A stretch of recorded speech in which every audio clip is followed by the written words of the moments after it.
And I've remembered to press record. That's brilliant. Right, so hello everybody. Now I know some of you, obviously, some of you are advisors in my team, some of you are new customers and have just bought from me, and some are old customers actually, and that's the joy of these sessions, because we run them very regularly so that people that are interested in Thermomix and interested in finding out a bit more about Thermomix, or have got Thermomixes and just want to see different recipes being cooked for inspiration, can join them. And that is one of the really nice things about our community. So I just want to introduce myself to start with. I'm Lindsay. My background is I'm a trained chef. I've had a food business. I've run my own food business for about 8 years. My real passion is baking, actually. I love baking. Anything to do with sweets, I'm all over it. And now I'm a team leader with Thermomix. Now, I come from the position where I said I was never going to have a Thermomix. I came across, oh, who's unmuted? That's smart drink Spencer. Trying to get on the website. And it's Julie and Lynn, would you mind just, in fact, I can mute everybody, I think. Let me mute. Oh, no, that's me. I'm muting myself. Okay, Julie, let's mute Julie, and then there we go, everybody else is muted. Fab. So I come across a lot of people that say, oh, I don't need a Thermomix because I love to cook, or I've got time to cook, or whatever it is. No worries, Lynn, I'm just going to say sorry. And I was exactly the same. 5 years ago, I came across Thermomix at an event. I got chatting to the advisor. Obviously, she wanted to talk to me. I was a chef with a business. And but I said to her, do you know what, it's not for me, I'm not interested. I've got 2 KitchenAids, I've got food processors, I've got blenders, I've got this, I've got that, I've got absolutely every gadget under the sun, plus I can knock up a mean bechamel sauce from scratch in a pot and a pan with a wooden spoon. So it's really not my cup of tea. And she was quite persistent, and she sort of kept in touch with me, and I still for about 5 years said to her, it's not going to happen. It's just not for me. But the key thing was, and what I now know in hindsight, is I hadn't seen it in action. So one evening I ended up at a friend's house for a demo, and guess who was doing the demo? It was the advisor that had been after me for about 5 years. I walked in, I thought, oh no, here we go. And I'm going to have to say no to her. And then we started cooking with it, and I was smitten within about the first 20 minutes. We'd whipped up a broccoli and red pepper salad in about 5 minutes flat. We'd made some bread. The bread was incredible. We'd made some soup. We'd made a risotto, and we made the most delicious pudding. And I just couldn't believe my eyes. And that is why we say with Thermomix, seeing is believing, and why we host these demos. And it is unfortunate, obviously, that we're doing it online tonight, so you can't taste the food. I actually did a demo earlier today. There were 3 ladies there. One's an owner, and she'd invited a couple of her friends. And we whipped up an absolute feast within about an hour and a half, and they sat down and ate it all at the end. And all 3 of them just said it was restaurant quality food, absolutely fantastic food. So demos are obviously a great way to see the machine in action, but they are also part, as I mentioned, of our 5-star service to customers. So when you buy a Thermomix, you also get a trained advisor to walk you, to hold your hand along the journey, and to walk you step by step through using the machine. And it's our jobs to help you get the most out of the machine. So we run Facebook groups. We've got a great community building on Facebook. So my Facebook community is called Thermomix with Customer Group. Those of you that aren't members of that, you're very welcome to join it. I share lots of information on it.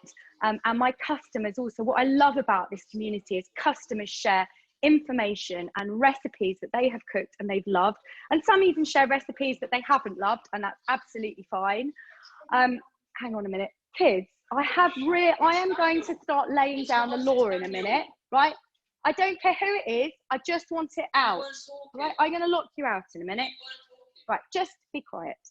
So the community is excellent, and it's a great place to pick up lots of information and lots of new recipes and lots of different ways of using your machine. So it's always really nice to have owners on here getting the most out of their journeys with Thermomix. What else do I need to say? So yes, I've done a Facebook group, I've covered me and my background. So what is a Thermomix then? So let's get going with this machine. Have the people that have just been invited to this demo by Joe come across it before or not? because lots of people, the thing with the Thermomix is that it's like the best kept secret in the restaurant world. We're not sold in shops. You can only buy them through an advisor like me. So we find that not many people know about them, and it's our job to really grow the UK. We've had a fantastic 6 months in lockdown. To be honest, I thought at the start of lockdown, my business was probably all over. Who was going to spend nearly £1,200 on a machine? But actually, I couldn't be more wrong. And we've done a really good job in showing people that, yes, it's a lot of money. You know, there's no beating about the bush. It's £1,200, we're just under £1,200, £1,149. But we know that when you use this machine to its full potential, you will offset the cost of that purchase. And my customers will tell you that they will save between sort of £20–25 a week off their food shopping, week in, week out. And if you think that you can buy one of these machines on a spread payment plan for just £36 a month, that's on a 3-year plan. We have a 1-year plan, a 2-year plan, and a 3-year plan if you don't want to pay in all in one go. And so on the 3-year plan, if you're paying £36 a month, that you're saving nearly £80 to £100. And I know there are customers and owners on here that will endorse that as well. Then that's sounds like a pretty good investment to me. And even people that are good cooks and scratch cooks already will still find ways in which they can save money with their machine. A great example is yogurt. It costs about a third of the price, probably even less than that, to make yogurt from scratch in the Thermomix. You know exactly what's in it. You can control the sugar content. What else can you do? You can make all sorts of amazing breads and doughs in here. We'll make some dough in a minute and I'll show you just how easy that is. You can make your own homemade Nutella. You can make your own curry paste. You can make jam. You can make things like, I've got a selection here of little jars beside the Thermomix of everything I've made. So I've got some lovely tomato ketchup. That cost me £1 a jar. Oh, what's Andrea saying? I'll have to read that in a minute. £1 a jar for that. It made me 4 jars. I've got my own vegetable stock paste, which I make from sort of leftover vegetables.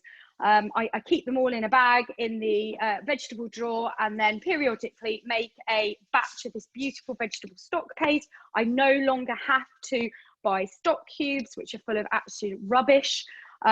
Not just, I mean, this is full of a lot of salt, but if you look at the contents in stock cubes, they are full of all sorts of things that don't need to be in here. This is just pure vegetables and salt. It tastes absolutely delicious and it costs pennies to make.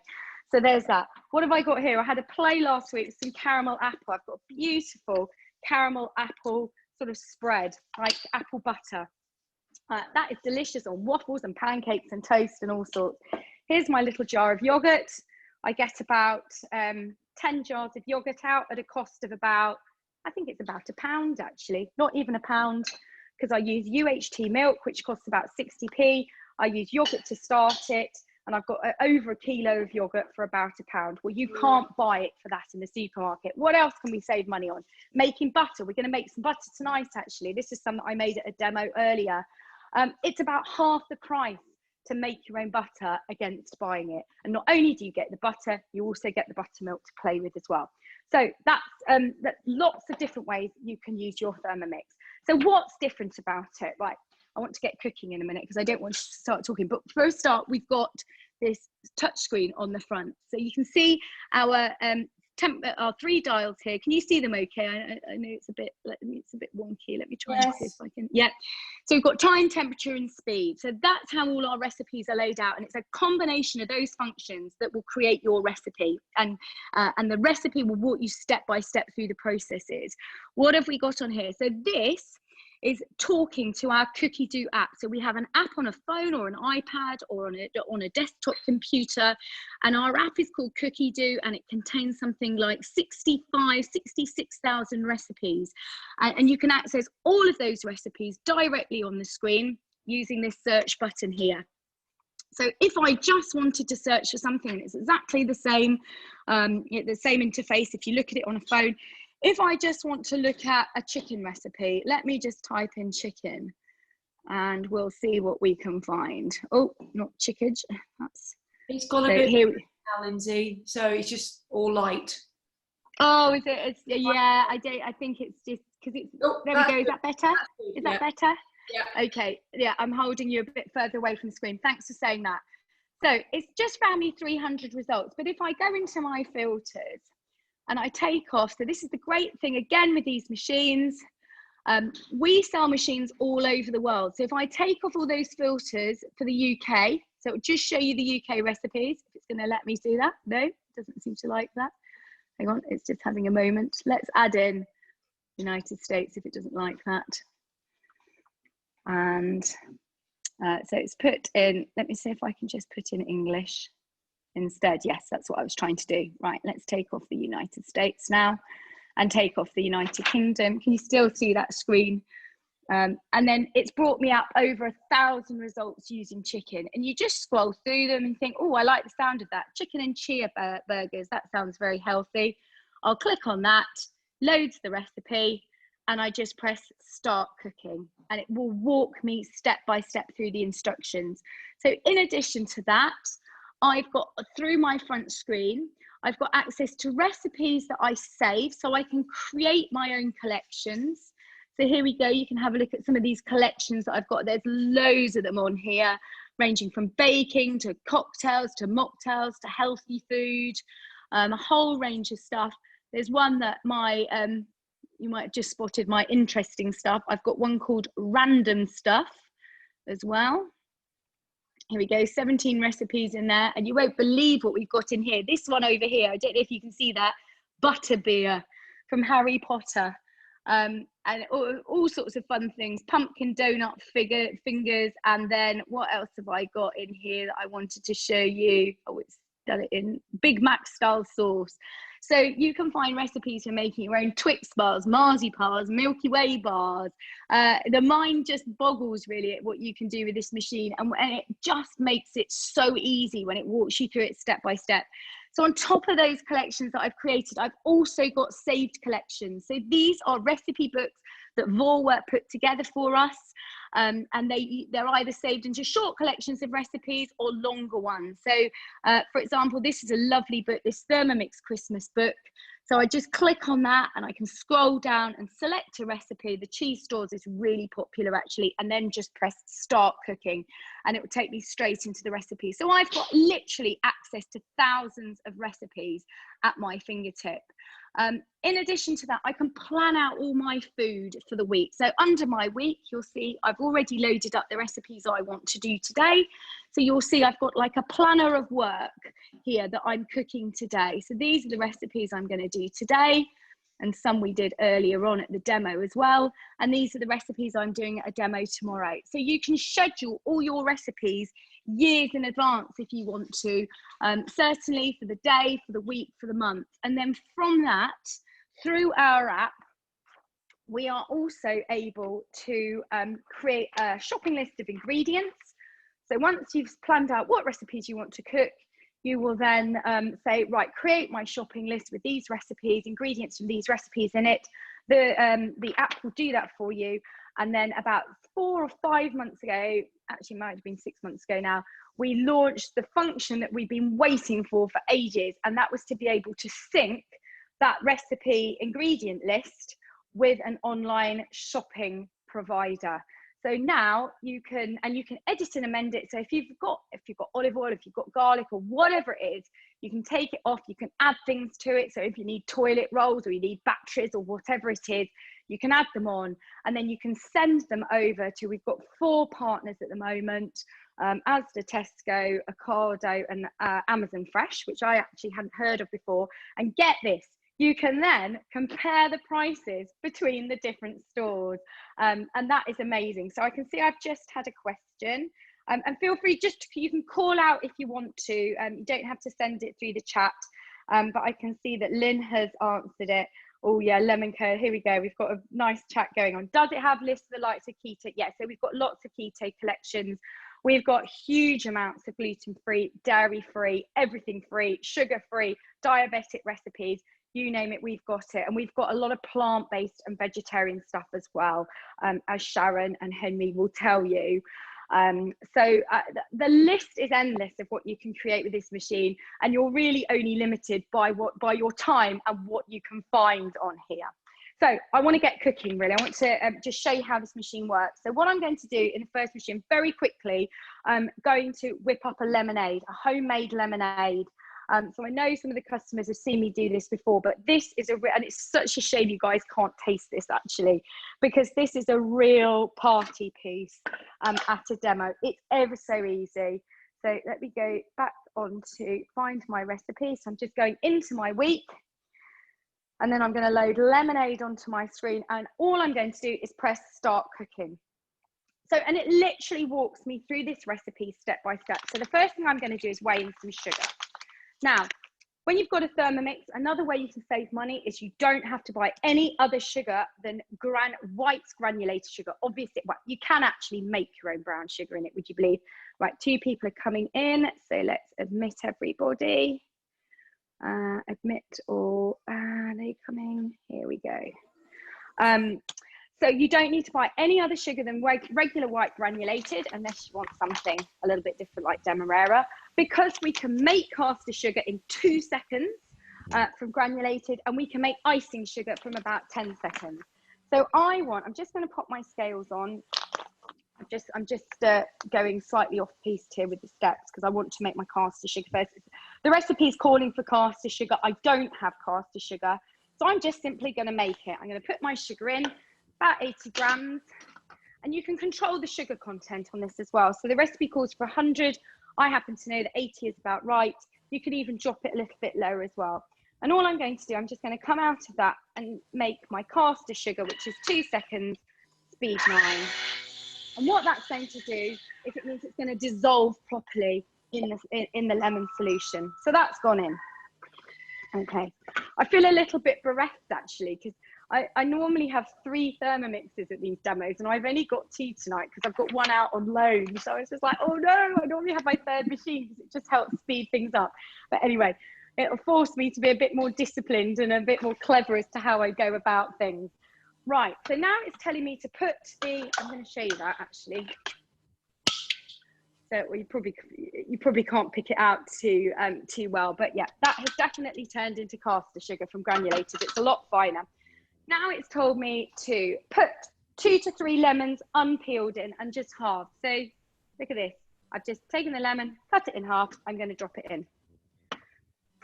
Click on next. I've already put the sugar in. 500 grams of chilled water. So now you'll notice I've got inbuilt scales here, so you can weigh straight in, which is just one of the best features of this machine. So if I bring you closer to the scales, and if I can pour, this is probably going to go horribly wrong at this point. Can you see it weighing at the same time? Can you see those scales changing?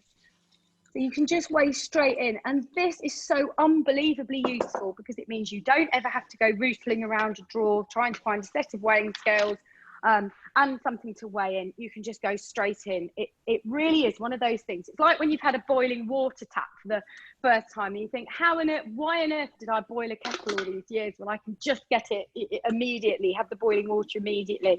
Next, so hold the cup in place. And then all I'm going to do is just turn the speed dial around to 10. And that's it. So that was 2 seconds at speed 10. It told me to do it, I did it. So children can make this. It's really, really safe for children to use. My eldest, he's nearly 14 now, but he has been using this machine. I had my first machine 2.5 years ago, and he was baking curries at the age of, what would he have been, 11, pretty much single-handedly. I just had to get the ingredients out of the fridge and he just got on with it. So click on next. It's just telling me to add another 500 grams of water. So in it goes. That's near enough there. Click on next. And now it wants me to insert the simmering basket. So you'll notice that I'll use quite a few accessories as we go through this demo. All of these bits come with the Thermomix, so there is literally nothing else to buy apart from one thing that we bought out at the end of last year, which is a blade cover which just locks the blades off, but it's by no means essential. So all of this stuff, so you'll see the steaming unit that sits on the top of the other one, it's got like a hat on, that comes with it. We even give you a spatula, and this spatula is great because you'll notice with the simmering basket there's a hole in there. So I just click the spatula in like that. And so that means it's called a simmering basket because generally we cook rice or vegetables in there when something else is cooking in the bottom. And of course, when they're cooked, you want to be able to lift it out so you can lift it out safely. But here we are going to pop the simmering basket in, and you'll notice here we've got vents at the top. So that is going to act as a filter, and I'm just going to pour that straight into a jug. So I'm going to bring you round with me. You'll see behind the scenes now. I did tidy up a bit. And get my jug and my machine. You see that? Yep, let's just angle you down a bit. And then all I'm going to do is just decant, there we are, decant the lemonade straight into the jug, and then it's ready to serve. That was it, 2 seconds. I have to say, everyone that tastes this says it is the most delicious lemonade they've ever tasted, and they cannot believe how easy it is. And on top of this, we've got all sorts of different flavors. So you can do, I did in the summer when the watermelons were really good, watermelon lemonade. I've done raspberry lemonade, strawberry lemonade. So you can change it up just by adding different ingredients in. So there we go. I've got a whole jug full of good old-fashioned still lemonade, and I can guarantee it's such a shame you can't taste this because it's unlike anything you've ever tasted. So Lynn, I know you're a customer. You've have you done the lemonade? Have you done it yet, Henry? No, but and then Faye, have you done it? Sharon and I just had a private message about that. It looked great with gin. Oh yeah, gin, vodka. I got into a bit of a trouble at a demo in fact, it was last November time, making cocktails, and then I didn't actually want to do any more cooking after that. But there you go. You can see just all the prosecco. Yeah, good. Yeah, very good. Or is that just I didn't think you drank prosecco? Pardon? I just wondering whether Andrea meant just the gin with prosecco. Oh yeah, could be. There's all sorts of different recipes on here for really funky cocktails. But you can see there's my lemon. Sometimes I save that actually because you can put eggshells and lemon and some bicarbonate of soda in some warm water, and then you can give your bowl a really good sparkling rinse out with that. But I'm just going to dump them straight in the bin tonight just for speed. And then all I'm going to do is put some water into it, give it a little rinse, and then we'll get going with some pizza dough because I want to make a naan bread to go with the curry, and you won't believe how easy it is. The machine does clean itself. It has a variety of functions on here, and actually if I just go back onto the function screen, I can show you all those functions just before we get going. So we obviously talked about the scales. You can make dough. Turbo is just a bit like a pulse on a food processor, super high power. It cleans itself, and it will automate. You can tell it whether it's been making dough, whether it's just making something in general, whether it's been making something that's particularly fatty or greasy, or whether you've got brown bits on the base that you want it to take off, and it will automatically adapt the program to suit. You can use it as a blender. Oh, let's come back. It will boil eggs for you, the egg boiler. You can determine how you want your eggs. So whether you want the egg yolk very soft, whether you want the white viscous, whether you want that soft, whether you want it medium soft, whether you want it firm, whether you want it hard. Really clever, and it works an absolute dream. Use it a kettle. We've got a warm up mode. So if you've made something earlier in the day, you can put it back in and heat it up. Got a thicker mode used for sauces. This is a really good one for when you're making a hollandaise or a béarnaise sauce. You can use it as a rice cooker. And on this second screen, have I got another screen here? Sometimes I do. Yeah, we can ferment with it, so we can make our yogurt. Slow cook, and you can use it to sous vide. So it's a real multifunctional machine. The idea is that one of these things will replace about 20, if not more, different appliances or cooking modes that you might already have access to.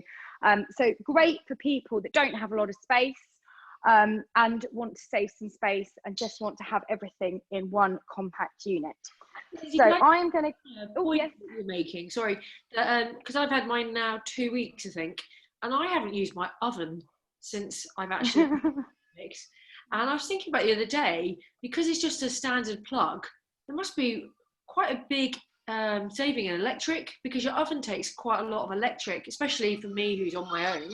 Heating up a whole oven, and that as opposed to just plugging in an appliance, it must be quite a big maybe. No, absolutely. I mean, they are very efficient, these machines, and you know, they're A-rated in terms of AAA or whatever it is in terms of their efficiency. I mean, I do still use my oven because I like to bake, so I will obviously be doing cakes and things like that, and breads. But yeah, I mean, great. If you don't have to, you can just, a lot of people will have these if they are doing their houses up and they don't have a kitchen. I mean, how fantastic. You've got a whole kitchen in just one small unit here that you can still create fantastic restaurant quality food without really any mess or any other equipment at all. Right, so I'm going to get on with the pizza dough recipe. I'm actually going to use my own recipe because I happen to have Pizza Express's pizza dough recipe. So I'm just going to completely ignore the instructions on the screen and just go for it with my own recipe, which you can of course do, and that's what's a good thing to show you, because a lot of people are a bit concerned that they have to actually follow the recipe to the letter. That's not the case at all. You can chop and change it, you can add ingredients, you can take ingredients out that you don't want to use, you can increase quantities, you can reduce quantities. So all I'm going to do is weigh in 500 grams. You won't believe how easy this is. 500 grams of bread flour. So that's strong white flour. I hope I've got enough in here. Otherwise I'll be going to have a poke around in the garage. Oh no, here we go. I buy my flour in 16 kilo bags. Actually, a lot of people do that nowadays, given that we run out in lockdown. So 500 grams of flour. Then I am just going to put in 10 grams of salt. So I always use 2% of the flour ratio. So 10 grams of salt. I do add a little bit of sugar to it as well. I usually add the same as the salt weight. So 10 grams of sugar going in. You don't have to add the sugar. It just helps with the flavour. So 10 grams of sugar. And then I need my yeast, don't I? Which, where has my yeast gone? Here it is. So I'm going to put in 10 grams of yeast as well. So really easy ratio to remember, 2% of the flour weight. I can't actually remember how many I've put in there, but let's put in one for luck. And then I'm going to put my scales on and I'm going to weigh in 325 grams of warm water. So that's going to go straight in, following the scales. It's counting up for me. I'm just putting it straight in. Okay. I've just overshot slightly. That'll be fine. Then click on next. Now, what I often do here, and I forgot to get this out of my fridge earlier, but I'm going to show you because it's a great little tip. And I've got all my customers doing that. And that's the benefit that you get when you have a trained chef as your advisor. So in here, I've got old pizza dough that I made last weekend. Now, what I would do, I'm not going to put it in tonight because it will chill it down and I want it to rise quite quickly. But what I would normally do is just put whatever pizza dough I've got left over into my new mixture. So it acts like almost like a sourdough starter or a poolish.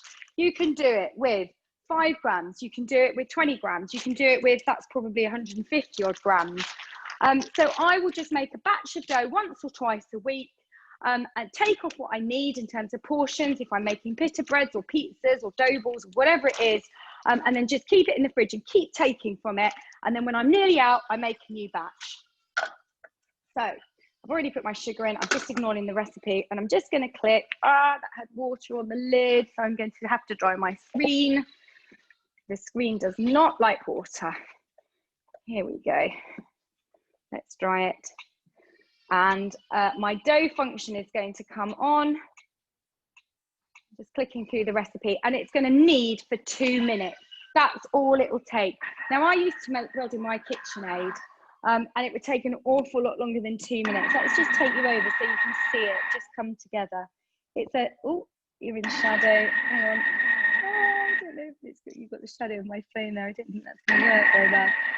But we've got this proprietary kneading function, a super fast knead, which means you will knead dough in just 2 to 3 minutes, and then you can let it rise. It really is fantastic. Right, so we've done the lemonade, we've got the dough going. Now, in this machine here, I want to make some butter because I want to use that with my in my brownies. So I'm going to pull you over here, just line you up with this machine. So I'm going to look for my week.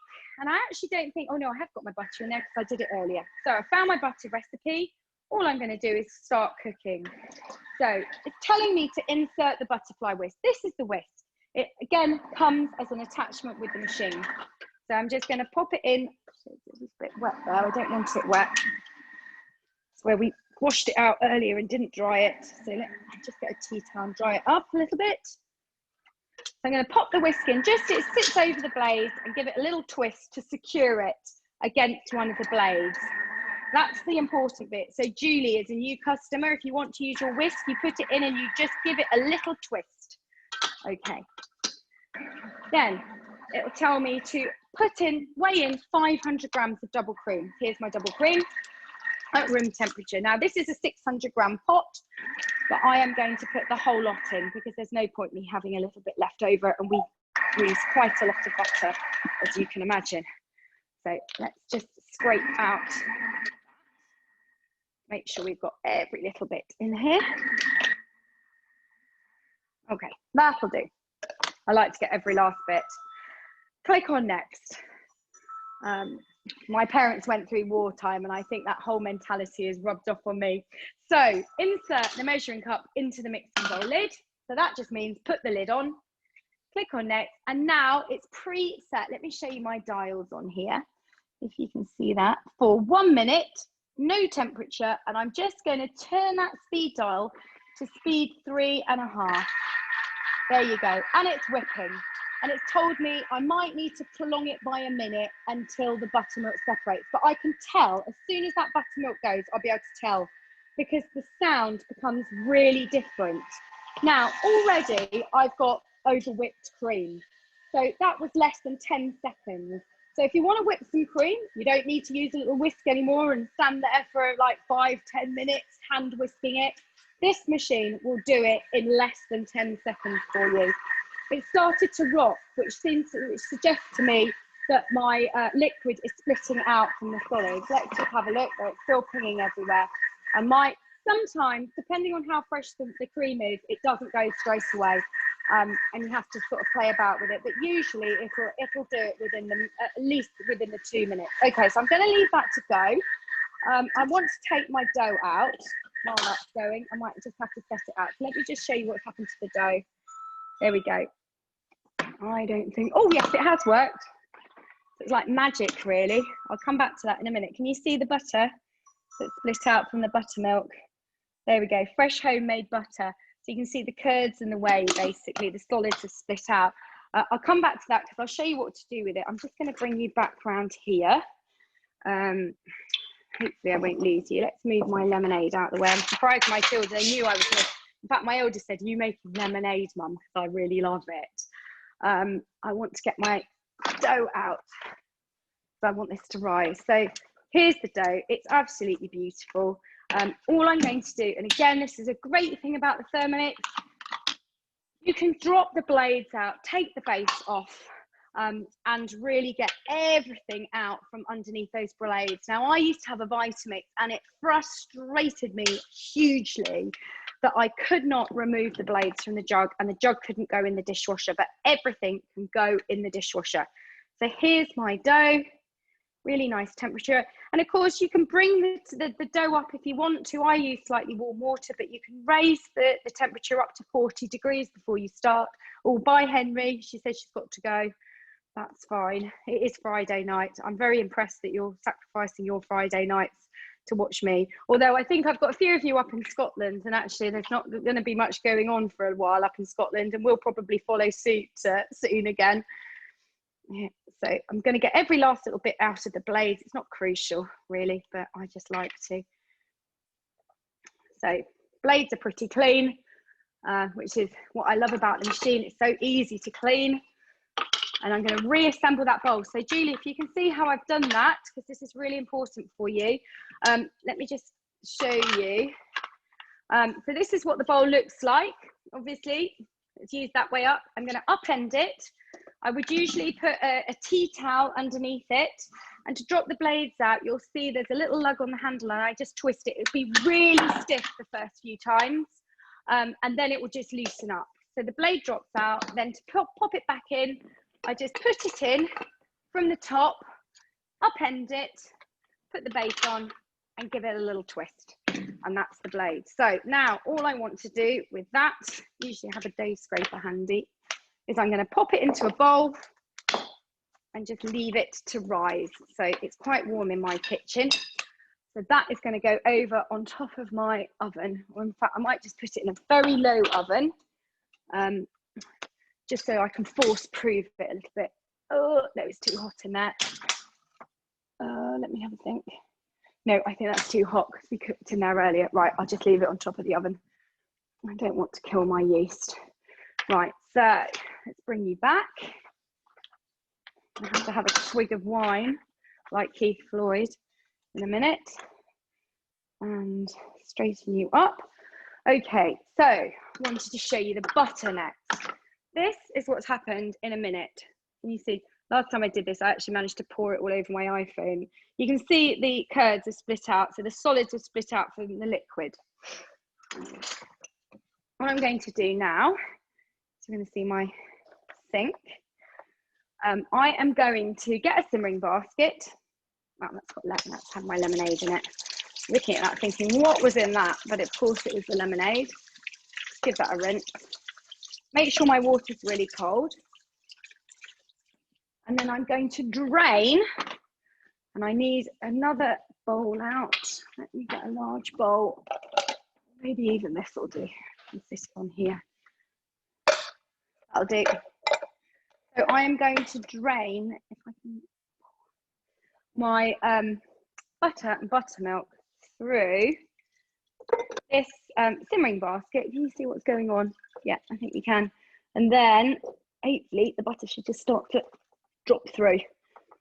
So don't bin the buttermilk. You can use it in baking. In fact, this isn't proper buttermilk. It's not acidulated. It hasn't undergone a lactic acid fermentation. So it's not the same as the buttermilk that you would buy. But nonetheless, you can use it in baking. You can use it in pancakes, like American pancakes, crepes. You can even put it in your coffee, actually, because it's more like full cream milk. So all I'm doing now is I'm going to give it a good squeeze. Now this is where you want to get all your buttermilk out. And you're going to think I'm bonkers, but you literally, I just want to squeeze as much out as I can because I like to bake with it. And it's basically like free food, isn't it? Once you've got your 350 grams of butter. Okay. So you could spend a little while just doing that, but obviously I'm not going to for the purposes of this demo. Then I've got my cold water. I'm just going to scoop it out. Lovely big pat of butter. Didn't quite get it all out, never mind. So there's my butter. Here's my cold water tap, and then I'm just going to wash it. So you wash it like this. And you wash it until all the buttermilk comes out. So there's no more sort of cloudy white solution. Okay, and the longer you wash it for, the longer your butter will keep. Now you can flavour this. You can put herbs in there, chopped garlic, you can do herb butter, you can freeze it, you can put salt into it. So I would put, for that amount of butter, about 1/4 teaspoon of salt and just mix it round. It will keep in the fridge for about a week, depending on how well you have got the buttermilk out. But if you're not going to use it within a week, I would portion it and freeze it. So that's what the chefs would do. They would roll it up in a piece of greaseproof paper or cling film wrap, and they would portion it up and freeze it into like a little log. And then they can add chopped herbs and chopped garlic. So how fun is that to be able to make your own butter so quickly and easily? Right, I am going to, let me just put that butter, I'll just put it back in there for the time being. I perhaps should have not worn my rings to do that, but let's grab a towel and dry my hands off. Okay, let's take it back up. So we've done the butter. What I want to do now to start with is to get on with the curry, because time is marching on, and I like to set myself a little challenge, and I know your time is precious as well. So I wanted to be all done really with cooking by about 8:15. So we'll see how we go. But before that, I'm going to have a swig of wine. Cheers. I hope some of you are joining me. And I am going to do, so where I've just made the dough, I'm going to get on with making the curry. We're going to use the butter to make some brownies. I know Joe wanted to see some brownies, but let's get the curry underway. So let's go back to my week. And I'm going to select this recipe. So I'm doing a chicken garam masala. Now this is Actually, I do want to clean this now. I'm not going to bother cleaning it out because I'm going to make a spice blend. That'd be fine. I'll just have the dough in there. This is a really, really super quick curry. There's no onions in it. There's no garlic in it, amazingly enough. But the taste is phenomenal. And the taste comes from making your own spice mix, which is truly, truly delicious. And so this will make a big tub of spice mix. So what I do, once I've done it, if you can see, there we go. I just decant it into a little jar. There we go. There's an old spice jar there, and I've just put a label saying Thermomix garam masala. And it is delicious. It is unlike any other. And this is, again, one of the joys of these machines. You can make your own curry powders. You can make your own tikka paste. You can control what's in it. I personally don't like the curry powder, the Schwartz ones or the Asda ones that you buy. There's a spice in there, and I can't identify it that I really don't like. I find quite offensive. But actually, when I make it myself, I know exactly what's in it. I can use the spices that I like. And it tastes really good. So it's going to walk me step by step now making this spice blend. So it's asked me for 2 teaspoons of, let's get a teaspoon, 2 teaspoons of black peppercorns. Now this says chicken garam masala, but I know there was a vegetarian on here earlier. And I said, you can actually make it with chickpeas. So I did it on a live demo cooking in front of about 500 people actually at a conference about 18 months ago, and we did it entirely with chickpeas, and it worked brilliantly because I had no refrigeration, so I couldn't take any meat with me. Right, 2 tablespoons of coriander seeds. Okay, so here's 1, 2. Now don't be alarmed, all of this is not going to go into the curry. A tablespoon of cumin seeds. Oh, that's one of my favorite spices. Where is my cumin? I know I refilled my jar because I buy them in bulk from the Asian supermarket.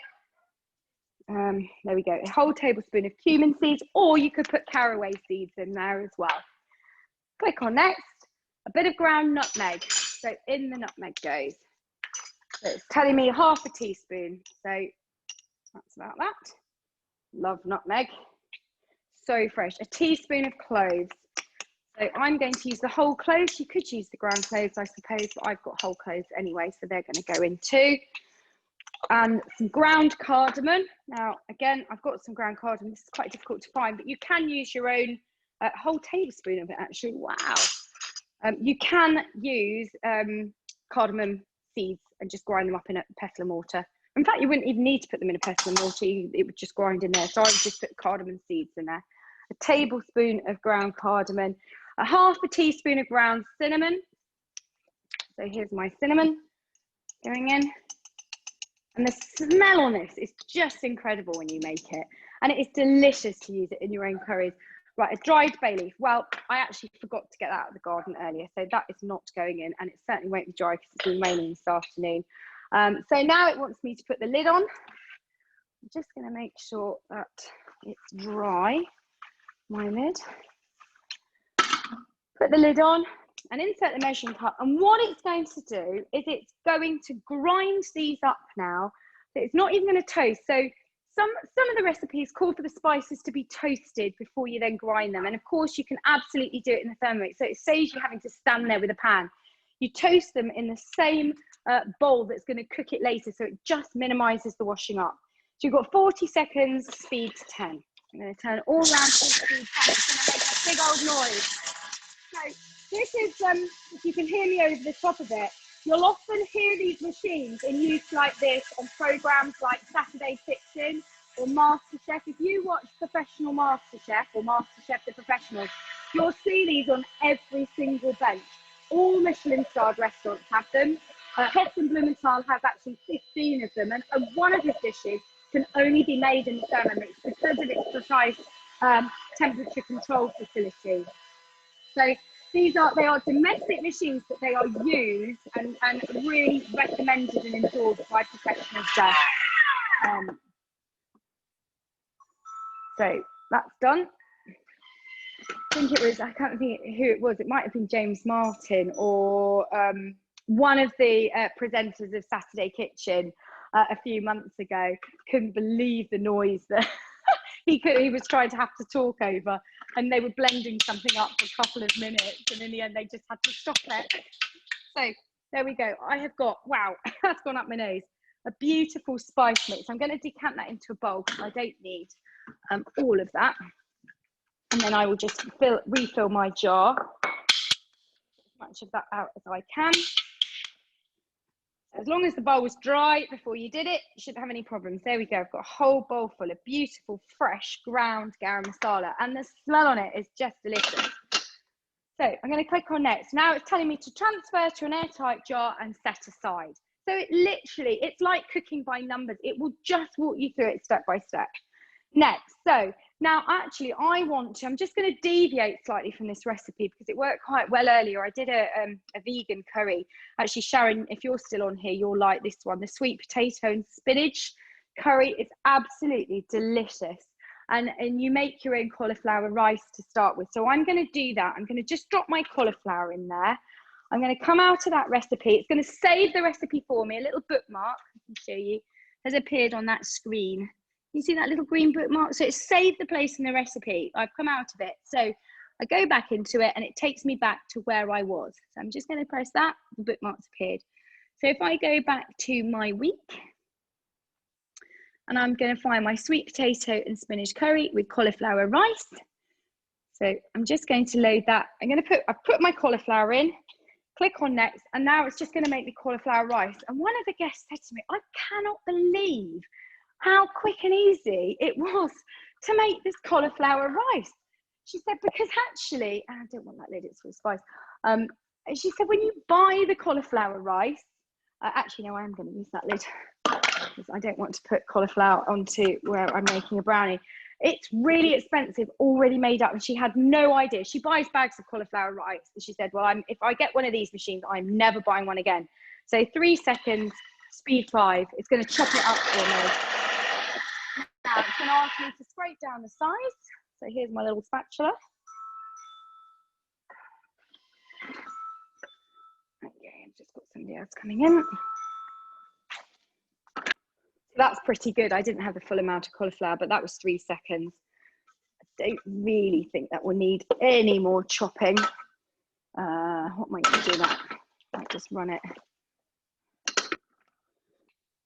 So it tells me to scrape down the sides, insert the cup again, and then my blades have come on to reverse now, and it's going to give me another 2 seconds. So when the blades go into reverse, it's just using the blunt side of the blade. So our blades are dual purpose. When they spin in one direction, they use the sharp side, so they chop and they mince and they grind. When they spin in the other direction, they will just be used for gentle stirring processes. So there we are, doesn't look much different. But now I'm going to decant that into my Varoma tray here. So I'm just going to tip it onto the Varoma tray, and that is going to steam above the curry when I'm cooking it. So I'm not using separate equipment. I'm just going to get the rest of it out. I'm not using anything in particular. I'm just putting on the Varoma, and it is going to use the energy and the heat from where I'm cooking the curry to steam my cauliflower rice through. So if I forget to put it on top, somebody please help me, because I have been known to do that. So I'm going to come out of there, back into my saved recipe, and then I'm going to get on with the previous recipe, so my garam masala. So let's go back into my recently cooked. I'm going to switch you back on. So they shut down after about 15 minutes. So chicken garam masala. Oh, we're 8 o'clock now. Resume. I'm going to resume that recipe. Right, so it's going to take me straight back in to the point that I left off. So it's telling me to add a tin of chopped tomatoes. So they're going to go in like this. You won't believe how easy this is. So straight in. Okay, 80 grams of sour cream. I've got a little bit in this tub to use up. Where's my spatula? This is like a game here, hunt the spatula. Right, my scales have reset to 0, so I'm just putting my 80 grams in. In it goes. Okay, not quite, so I've got a little bit more.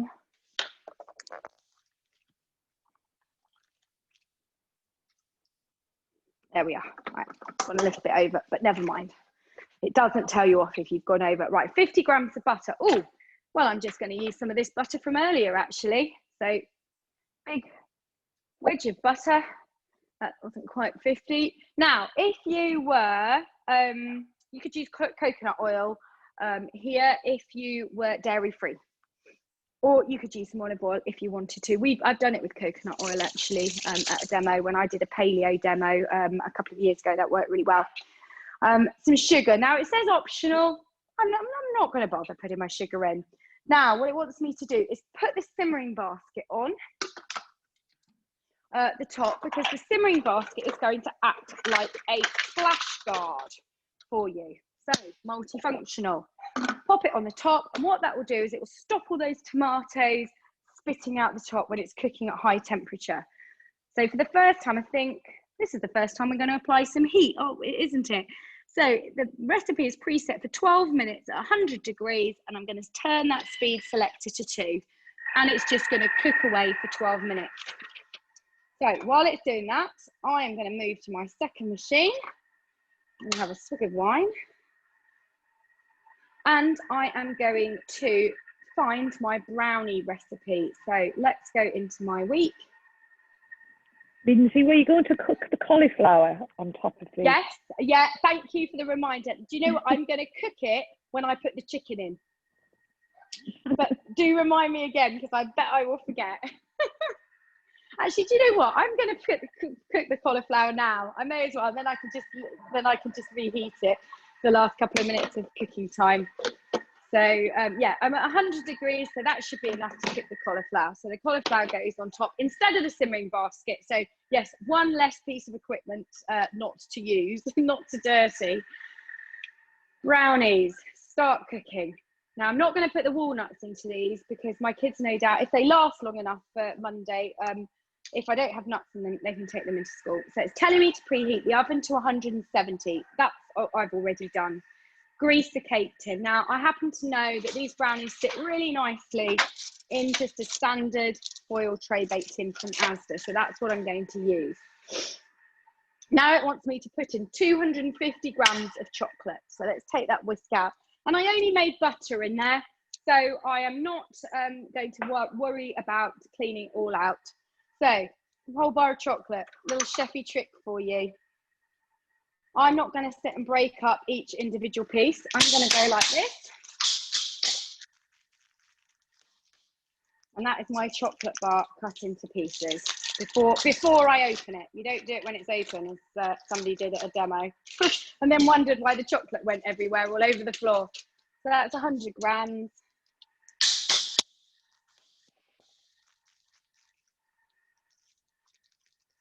Oh, I might have to get a pair of scissors onto this one if I can't open it.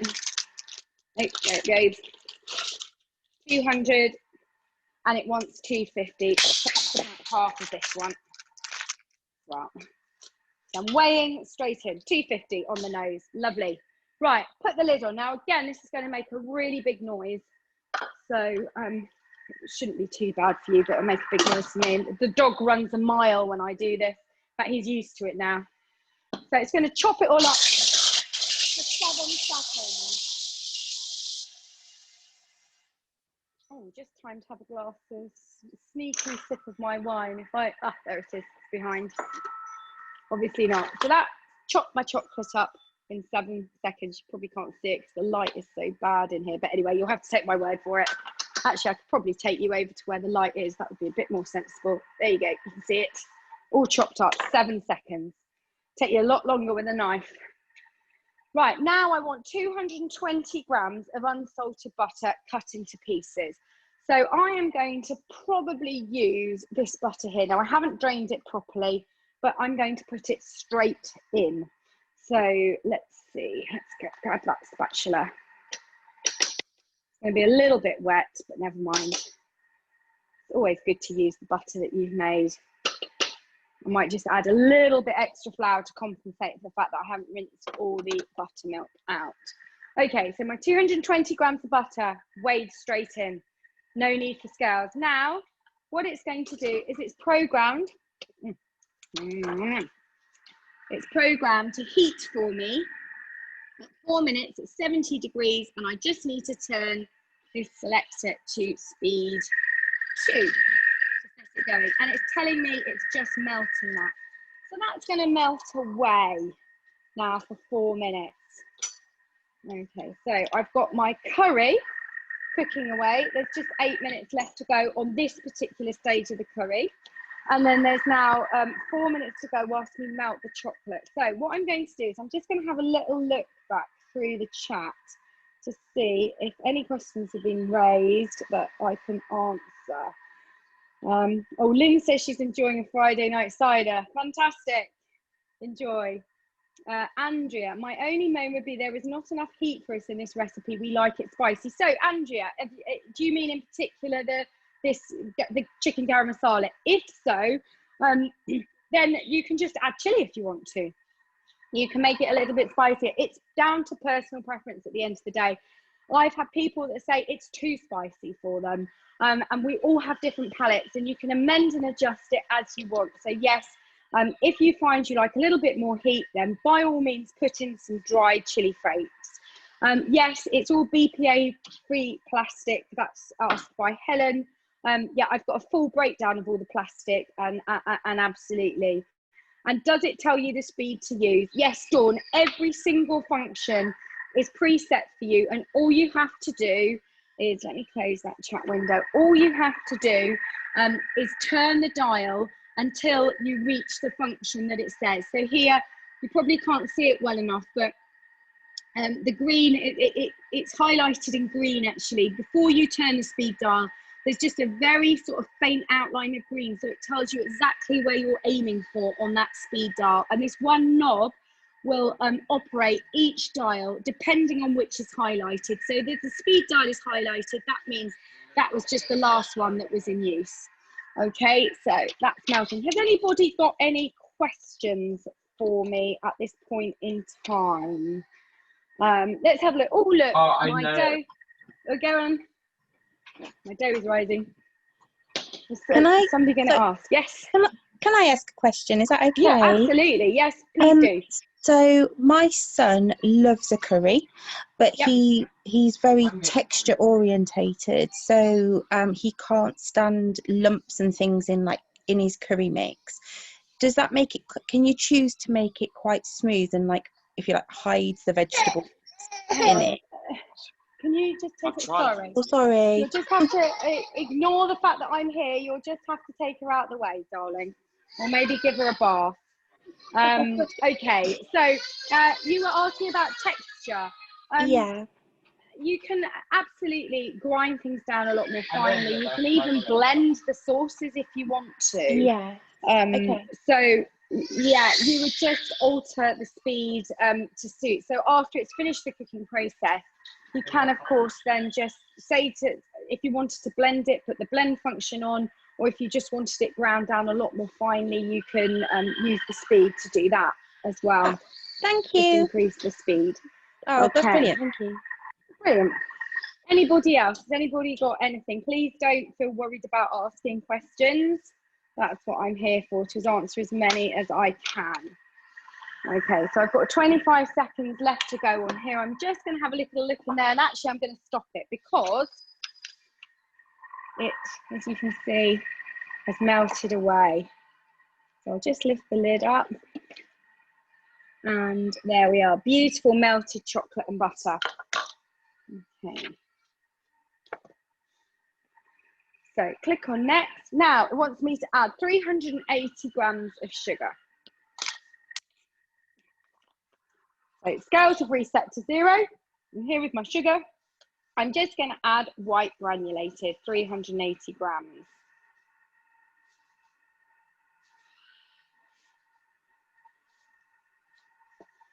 Okay, click on next. Add 6 eggs now. So 6 eggs go straight in. Now, do I risk? I actually had a bad egg last week. I couldn't believe it.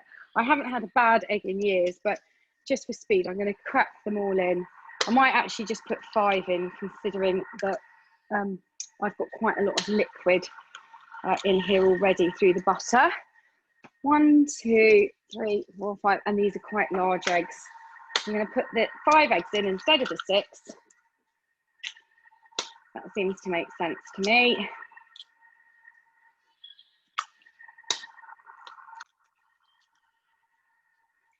Okay, a pinch of salt. Salt's always really good actually with chocolate.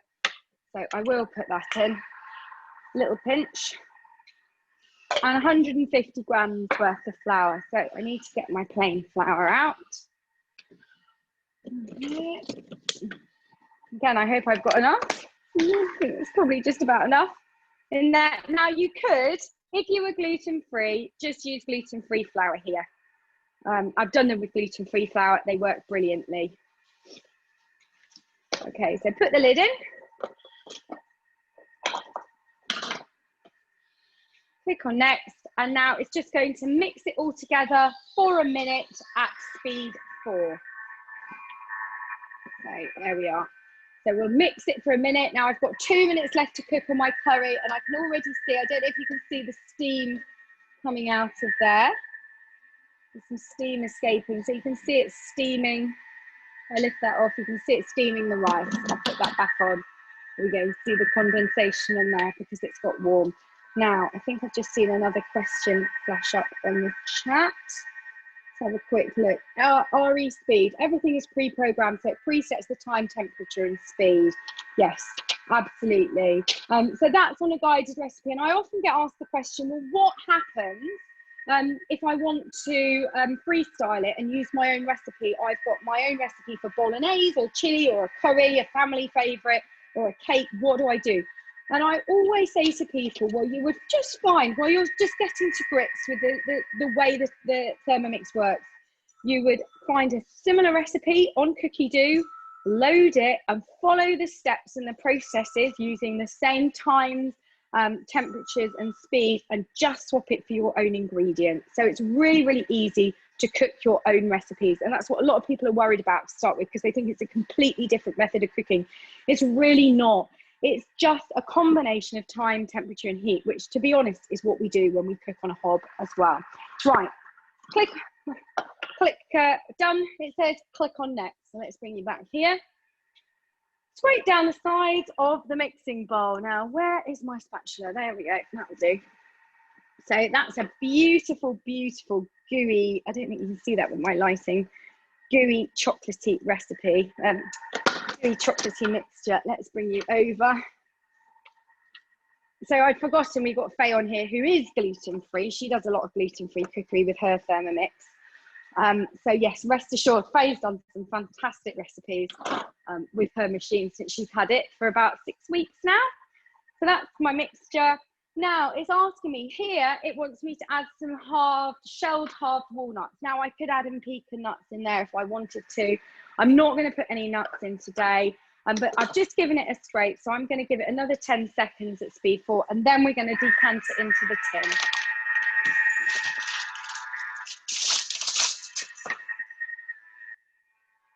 So I'm going to stop it because actually it won't need to mix all of those up together. Right, so the other machine has dinged at me. That was good timing. So there, in fact, I'm going to bring you to the machine. I think I'd learn. Right, there we go. There's my beautiful brownie mixture. How easy was that? Melting the chocolate and the butter together, weighing in the sugar, putting in some eggs and putting in some flour. And then I'm just going to decant it into my tin. Let's bring you with me while I do that. And the kids will be happy because I don't have time to mess about trying to get every last little bit of mixture out here. Well, actually, no, I probably did. They always say, Mum, there's nothing left to lick in the bowl. There certainly isn't when you put the turbo function on after you've made your mixture up, because it will spin everything off the blades onto the side. So let's get that all in there. See, it's the perfect size for this tray baked in. And then I've got a little bit left around the blades, as you can see. So all I'm going to do is I'm going to put that back on the machine. I won't bring you with me. And then I'm going to put my turbo function on. So this is a really good one for new customers. So Julia, this will come in useful when you're baking. Give it a couple of blasts on turbo. It's a bit like the pulse, as you remember, on the food processor function. And you can see now it is spun, the blades are clean and everything is on plastered around the side of the bowl. So I'm just going to go round with my spatula and pick that all up. Okie dokes. And that is going to go straight into my No, I could be there for ages scraping it all out, but I'm not going to. That's going to go just straight into the oven. So let's go and pop that into my oven and bake it for, I have a ongoing argument with one of my best friends over the right amount of time to bake a brownie for, and she says it has to be 23 minutes. In fact, she's even come along and changed my oven timer so that I only cook it for 23 minutes. But I think I do like a gooey brownie, but I actually think it is far too gooey. So I am going to cook it for 25 minutes.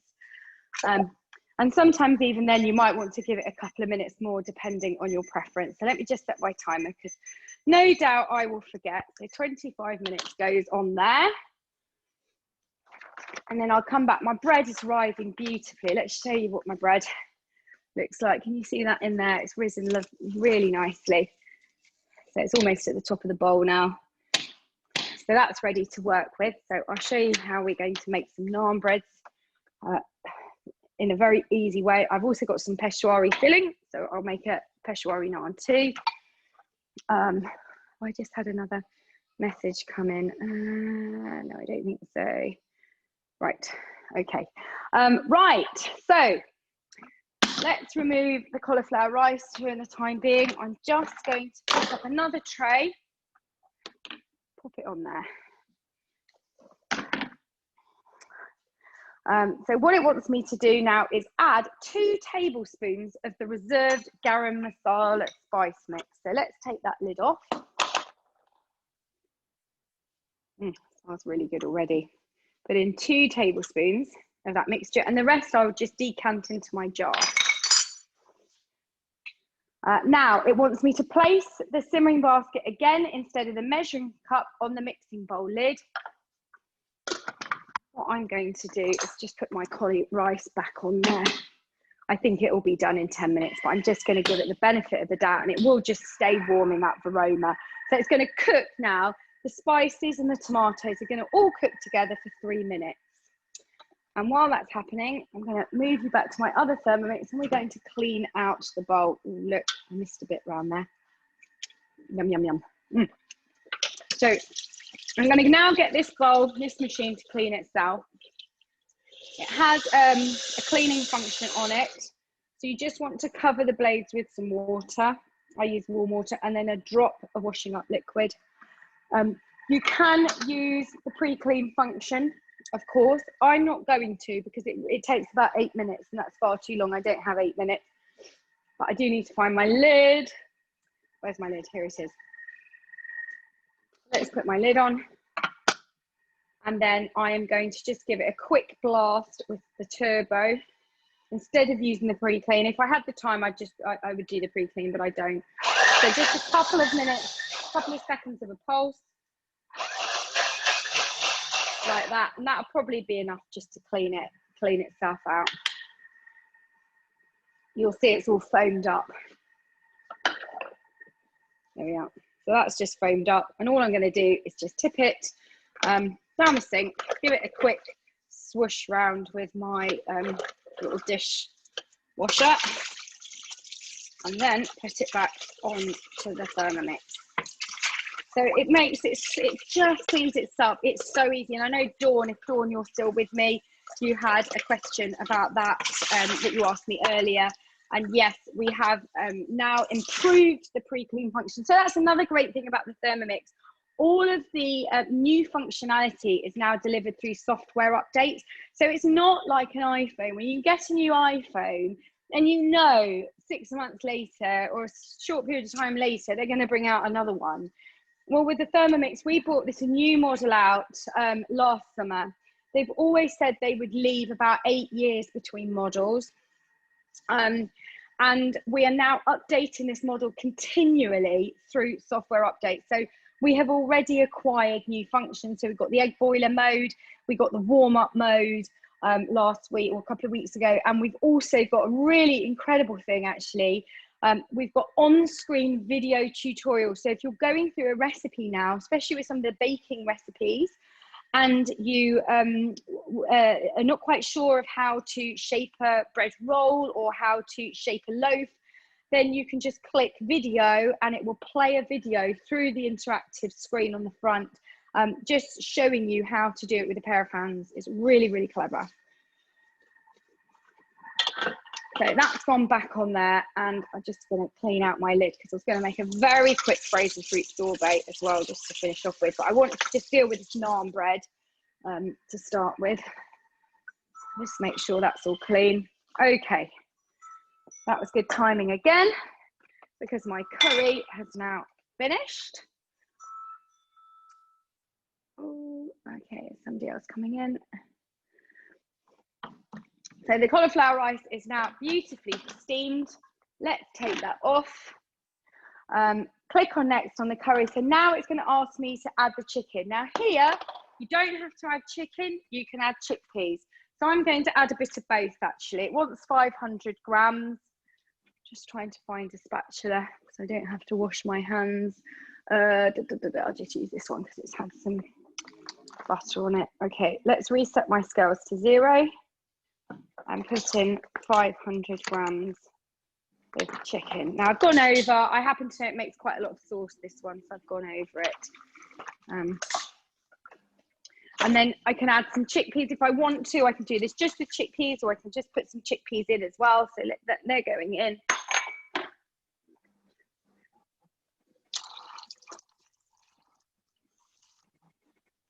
Give it a quick stir around. Just make sure it's all coated in the sauce. That looks really nice, actually. See what that looks like. Okay, so there we are. We've got the chicken and the chickpeas that have gone into the sauce that's been made. It's lovely, rich tomato sauce. And if you were dairy free, we use sour cream, but obviously you could use, I've done this with oat creme fraiche, I believe. What else? And I've done it with lactose-free cream. So there are substitutes that you can use. Right, add 1/4 teaspoon of salt to taste. Let's get my salt. Here it is. There we are. And now put the lid back on again. So I think this has only got about a 6-minute cook time on it. I put a little bit of extra chicken in, so I am just going to probe it after 6 minutes and see, make sure it's cooked. But if you're following the recipe, you don't need to worry. Again, a great benefit of the Thermomix. If you follow it step by step, you've got guaranteed restaurant quality results. So this is going to cook for 6 minutes, 100 degrees. And here my blades have automatically gone into reverse. So it's just going to give it a gentle stir because we don't want that chicken ground up. So while that's doing that, I am going to come over here and I'm going to deal with this bread, the naan bread that I've made, or the flat bread. I want to get rid of that chocolate brownie in here. 17 minutes to go. And actually, I've just been cooking for about an hour and we've done a huge amount. I mean, we've done the lemonade, we've done some flatbread, we've made a curry, 6 minutes to go on the curry, we've made brownies, and I'm going to make a mango sorbet as well, just to finish off once I've dealt with the naan. So what do I need now? I need a lid on, which is a pair of weighing scales, and a flat baking sheet, and a little bit of silicone. I want an oven at a high temperature. Let's put my oven on at a high temperature, not the one that's got the brownies in.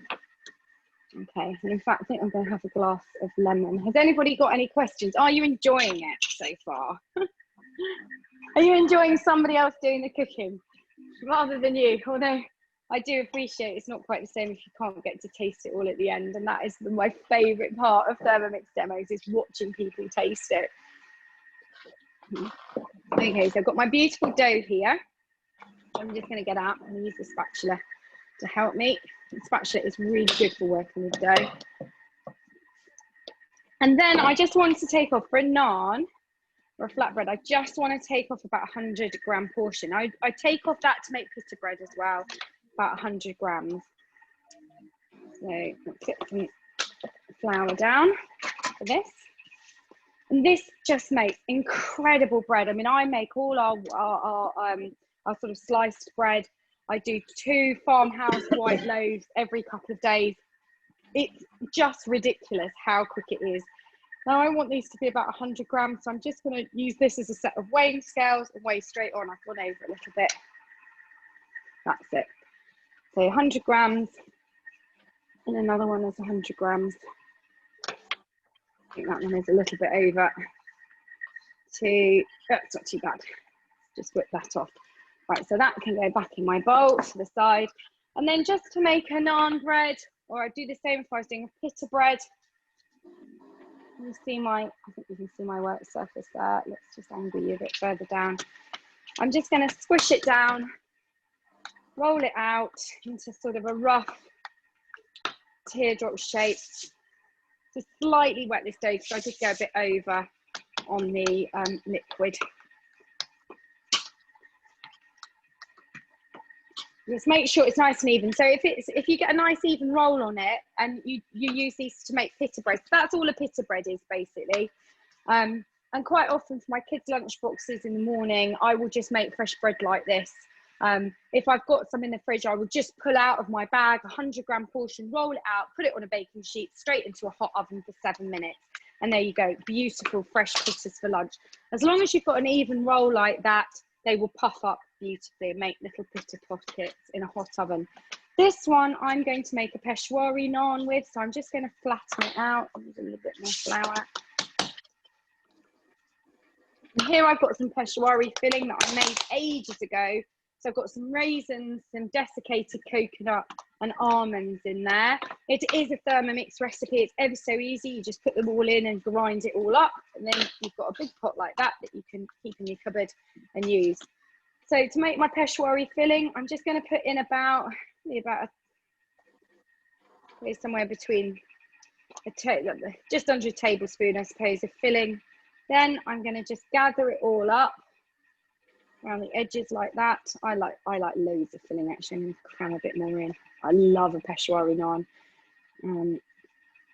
Put it in like that. Gather it all up. Just make a little pouch. Flatten it down. Bit more flour down because I don't want it to tear.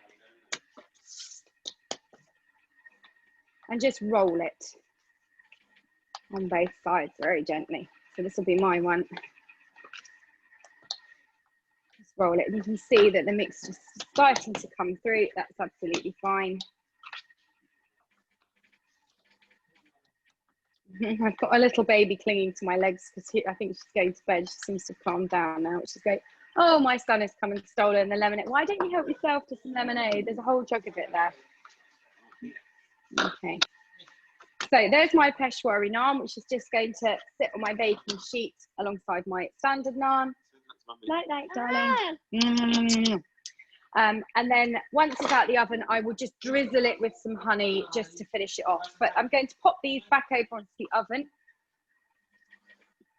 while it preheats. They don't need to rise at all. And often actually with our bread recipes, we don't do a first prove with a lot of the rolls, which speeds things up. So you can get bread rolls made and on the table within about an hour, just over an hour actually. I've developed a brioche recipe, like an enriched dough recipe, which is absolutely fantastic. That's on my customer group, on the Thermomix customer group, and my customers were so happy with me because they were like, the only trouble is we have to wait an hour and a half for our bread bowl to come out. And I was like, right, I set myself a challenge and we got it down to about an hour, as long as you can force prove it in a very low oven, and it works beautifully. I did some lovely sun-dried tomato rolls, sun-dried tomato tear and share rolls at lunch today, and the girls were just blown away with them.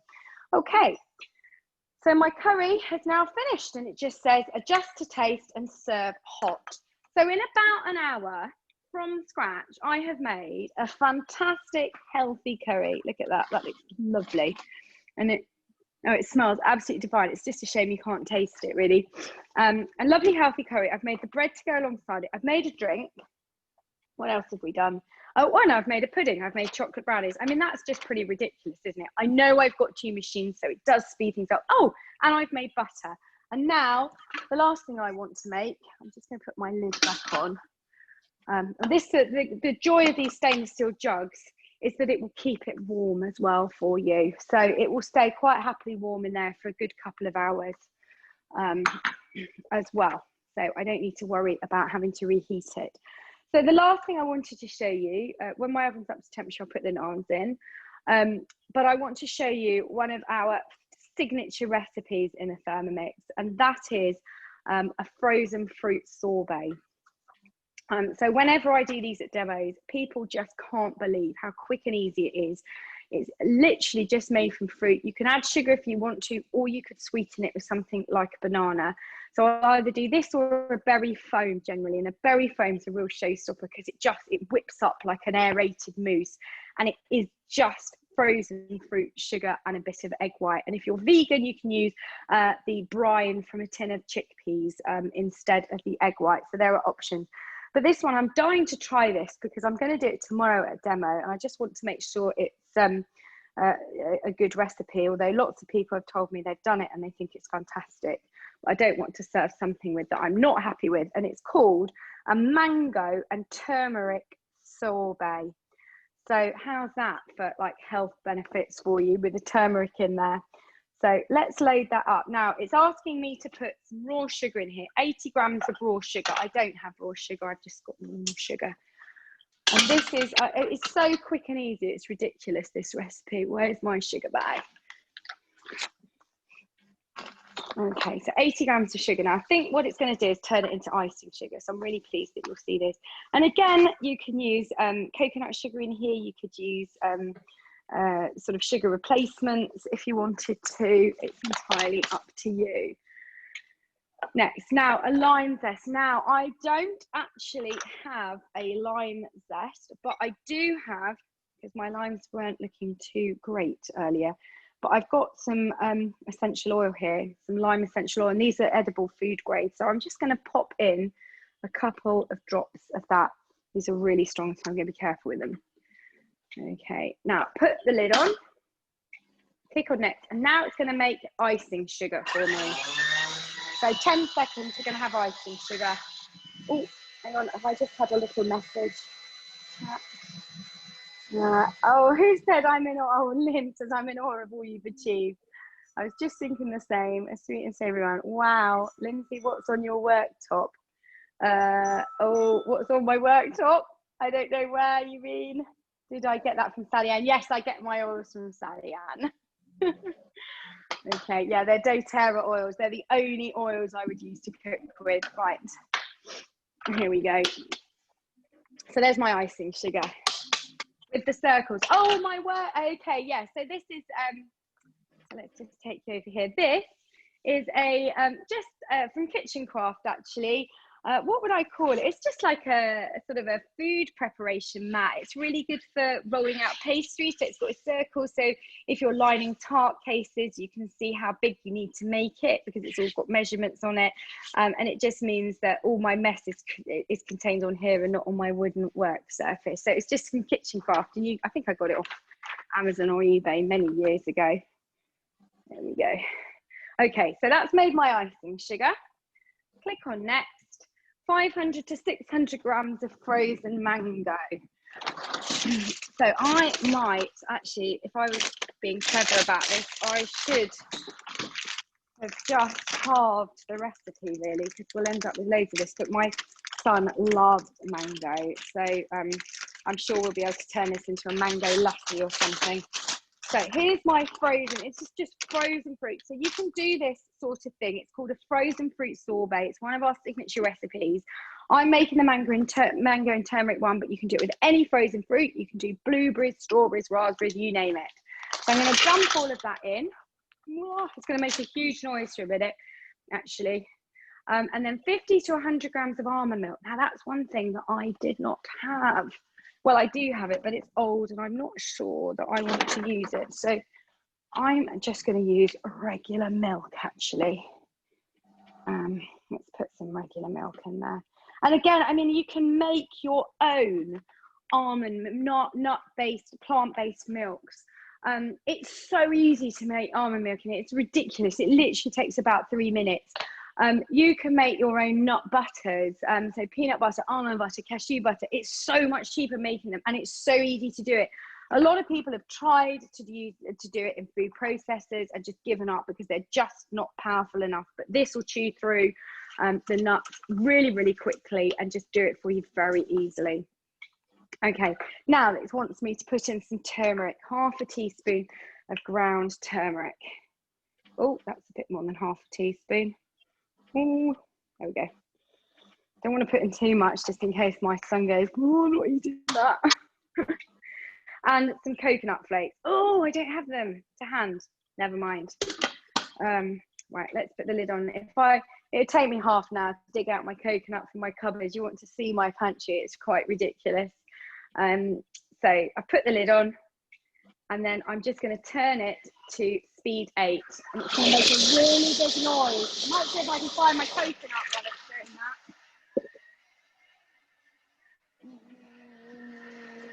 I don't fancy my chances, I don't think, in that cupboard. Right, I'm just going to shut those doors. Okay, so that was 10 seconds. Now it wants me to scrape down the sides and the bottom of the mixing bowl with a spatula to loosen. So actually, instead of putting coconut flakes in there, and you could of course toast them because that would give it a bit of a richer flavour. You could, instead of me putting just dairy milk in there, I could have used coconut milk in there or coconut cream. That would have been the sensible thing to do had I have read through this recipe before I attempted it live during a demo, having never done it again. Right, do it again. So now it wants me to put the spatula through the hole. So this spatula is also designed to go inside the machine. And of course, this sort of ledge here means that it won't come in contact with the blades. It stops it going down to the blades. So it's designed just to sit above them and you can stir it from the inside. Now I'm going to put my butterfly whisk in. That's just had some butter. So what does it look like in 2 lots of, it's about 10 seconds, a bit like that. So this is a great thing to do for kids for pudding. They say, you know, you get the what's a pudding, mum? And you go, oh God, just have some fruit. And they're like, oh no, not fruit. We hate fruit. It's so boring. But this is just pure fruit with a little bit of sugar. But again, if you were being a purist, you could use a banana for the sweetness or some dates or something, depending on the recipe. And when I do this, I have no problem getting fruit into them. And the berry foam, still no problem at all. Right, now it's just going to whisk. I'm just going to make sure I've got my whisk in properly. There it goes. It's going to whisk or whip up for about a minute. And then, so this is quite nice actually, because it's a bit of a halfway house between the frozen fruit sorbet and the berry foam. The berry foam whips for about 3 minutes with an egg white in it, and it billows up. I know, Andrew, we did it live on a welcome visit together, didn't we, online a couple of weeks ago? And you just thought it was brilliant. It was just, and whenever I do it at demos, it's such a showstopper. It was really good and it tastes delicious. Right, so my naan breads are going in the oven. My oven's at temperature now. So they're just going to take, I'm going to give them about 7 minutes. Woo. Echo. It's my Amazon on. I can't call my Amazon Alexa because my daughter is called Alexa. So every time we say Alexa, it goes off. Echo. Set timer for 7 minutes. Let's see if it's thinking about it. I might have to do it on my phone. It's a Friday night. Let's do it on my phone. Right, start. Okay. So that's finished now. Curry's just still nice and warm in there. Next, right, remove butterfly whisk, and it says serve immediately. So I'll just bring it over to show you what's happened. So there we go. We've got this beautiful sort of whipped sorbet. If I was just to put a spoon in and show you, I can't resist. I'm going to have a sneaky little spoonful to see what it tastes like. So it's scoopable. Can you see it? Sort of just scooped out into a nice little kind of lump like that. So if I just bring you back over again, nice little ball. So you can, oh, how am I going to do this? There we are. So it would just scoop out like ice cream. You would have to, these have to be served immediately. You can freeze them. You can decant them into a tub and freeze them, but they don't retain the same beautiful sort of creamy consistency. They will go icy in the freezer. That is just an occupational hazard. So let's have a little taste of that with the lime. Sadly, it doesn't have the coconut in it. Oh yeah, that's really nice. I think it could do a little bit more lime, actually. A couple of drops more. I always err on the side of caution with these, because they are so concentrated and strong, and usually 1 or 2 is enough. But actually, I think I could do a couple more. That was really good. And so again, you know, it's a really good, impressive palate cleanser at a dinner party. If you just wanted to whip up something very quickly in front of the guests that was really impressive, do something like this. Equally great for a kid's tea, or just as a little bit of a treat in the middle of the day. So in lockdown, when it was really hot and my kids were homeschooling, they'd ask me in the afternoon if we could whip up a frozen fruit sorbet or a berry foam, and it just took a couple of minutes, and why not, you know? It's full of fruit. Right, so that is my brownie, I think, ready. Let's have a look. Where are my oven gloves? Let's turn that off. So 8:45. So now I've been cooking about an hour and a quarter. No, wrong oven. So here's the brownie. Oh, look, that looks really good. So I'll bring it over to show you. And yeah, it's just cracked on top. Can you see that? There we are.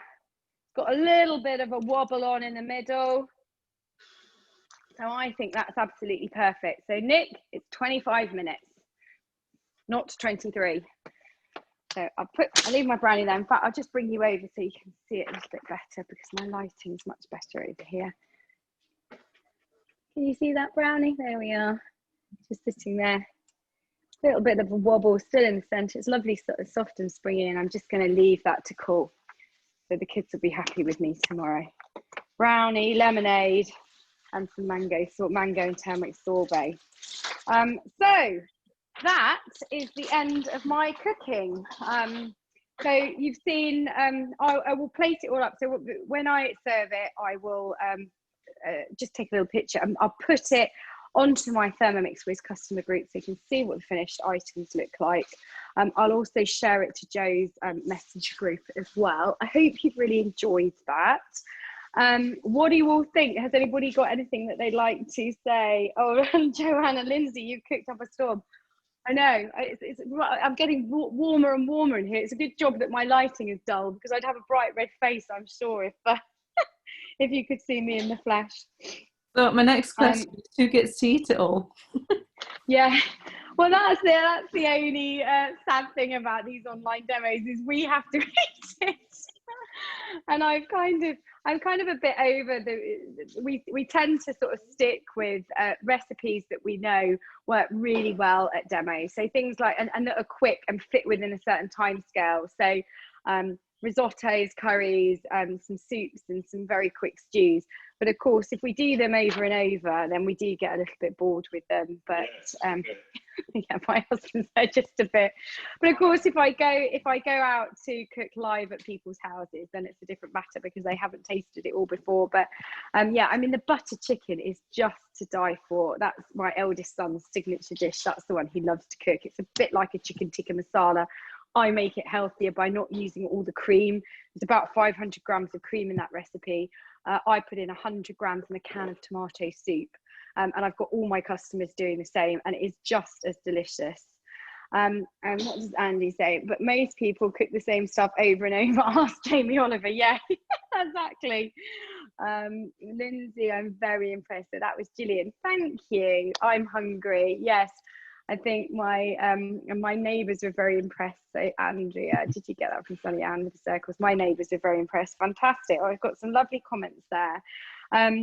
So, you know, I hope that has sort of really showcased what a Thermomix can do for people. It's not just a fancy blender, as I hear so many people say, or an overpriced blender. People that say that really don't understand what it's all about. And people buy for such a towel rack. People buy for such different reasons. For some people, it will be because they want to save time, that they have very busy professional or family lives, and they just don't have time to cook from scratch. Yeah, Dawn, I will send you the link to that through Messenger, absolutely. and they want to achieve more. And that's the point kind of where I got to when I bought my first machine a few years ago. Once I'd seen it, I thought, you know what, I can just cook more with this. This is amazing. This is just what I need, because actually I love to cook, but I often find myself a little bit bored doing the same things day in, day out. I can have a little bit more inspiration. Cookie dough is fantastic. You can while away. So Jill says, well done, thank you. You can while away an hour or so easily with a cup of tea and cookie dough, just leafing through. My husband said, why don't you just go in the garden and do some weeding? Well, that's just not as much fun for me. Yeah, so I can lose hours on cookie dough just finding really random, lovely recipes that I can then bookmark and decide and schedule when I want to cook them. So people will buy it for the time saving. Some people buy it because they just don't know how to cook, and they want something in their kitchen that will allow them to cook from scratch. Oh, that's my timer going off. Cook like a professional chef without actually really knowing how to cook. And I've got a great customer. Let me just show you those. Here we go. So here's my, it's looking a bit more like a pita bread there. You can see it's puffed up because I had a lovely even roll on it. It's just a little flatbread, and there's my peshwari as well alongside it, which hasn't puffed up because it's got all that lovely filling in it. So I can turn my ovens off now and then cool down a bit. One of the sort of most rewarding types of people that I work with are people that can't cook, but have realised that they need to make changes to their diet and lifestyles because they're frankly not in a very good place with their nutrition. But they don't know where to start, and they've been previously reliant on ready meals or processed food or getting lots of takeaways.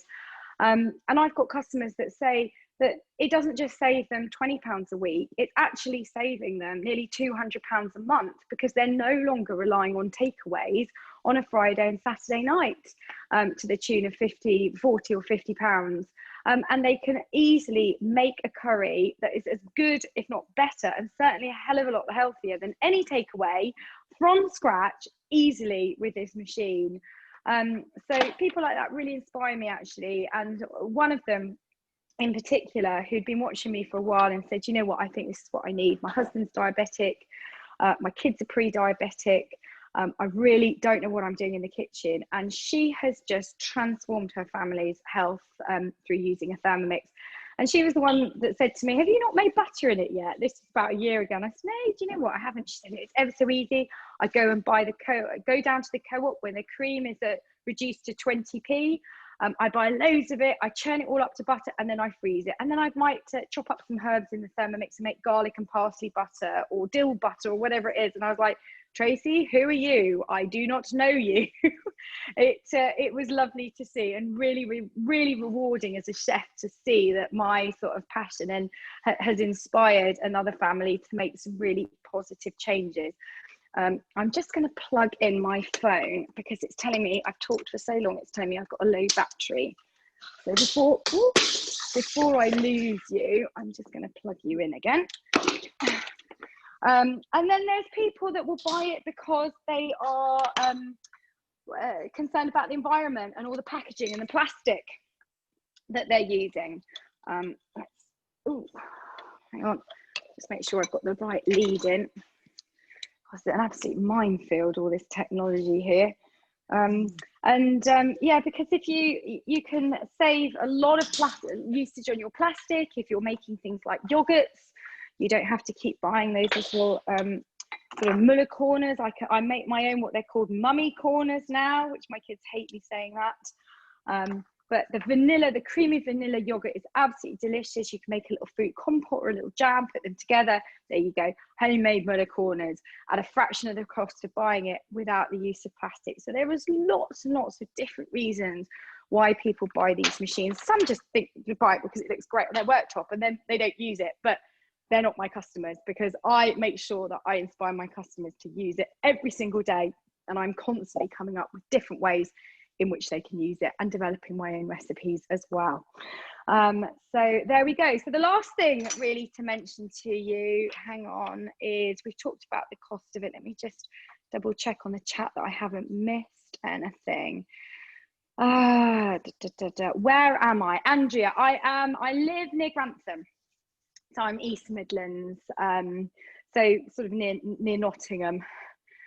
really reduce a lot of plastic wrapping. I think it'd be a good option for people who are attracted to those meal plans. Absolutely. Yeah. So let me just check that my phone is plugged in. I bought it because of Sally Ann and the oils too. Yeah.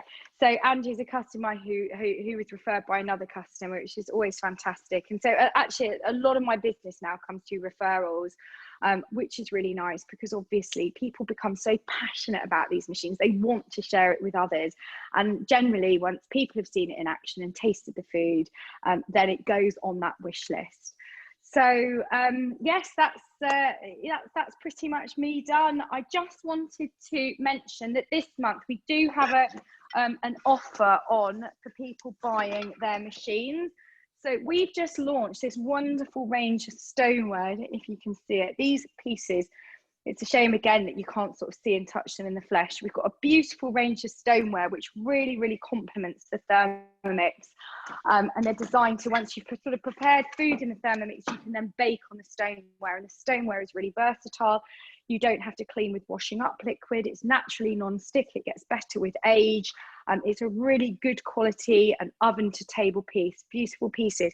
So when you buy a Thermomix this month, we've given you discounts on the range of stoneware, so ranging from just 10% on a single item, or if you want to buy one of our packs, you get up to 25% off, and even a free piece. So if that's something you're interested in, do have a look at that. If there are people on this call, and I'm not sure there are, that have been invited by other advisors in my team, then please go back to the advisor that has invited you in order to purchase your Thermomix, and they will be able to put the order through for you. If there are any potential customers that have been invited by either myself here or Joe, please do just get in touch with me after, and let me know what you think and whether you are interested in buying. And then of course I can sort that out for you and talk to you a little bit more about the lovely customer promotion that we've got on this month. So how did you all find that? I'm going to stop talking now and hopefully let some of you talk. Joanna, Joanna had an Enyo demo with me yesterday and she was very good at engaging everybody, but I tend to just get into my zone and cook. So I'm really sorry if I've just sort of talked at you for an hour and a half and haven't let you do much talking yourselves.